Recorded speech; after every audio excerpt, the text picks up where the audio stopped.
இறைவனிடம் கையேந்துங்கள், அவன் இல்லை என்று சொல்லுவதில்லை. பொறுமையுடன் கேட்டு பாருங்கள், அவன் பொக்கிஷத்தை மூடுவதில்லை.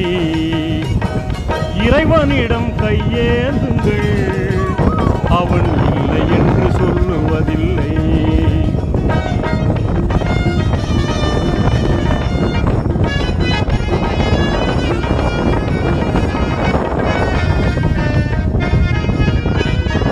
இல்லை என்று சொல்லும் மனம் இல்லாதவன், ஈடு இணை இல்லாத கருணை உள்ளவன், இன்னல் பட்டு எழும் குரலை கேட்கின்றவன், எண்ணங்களை இதயங்களை பார்க்கின்றவன்.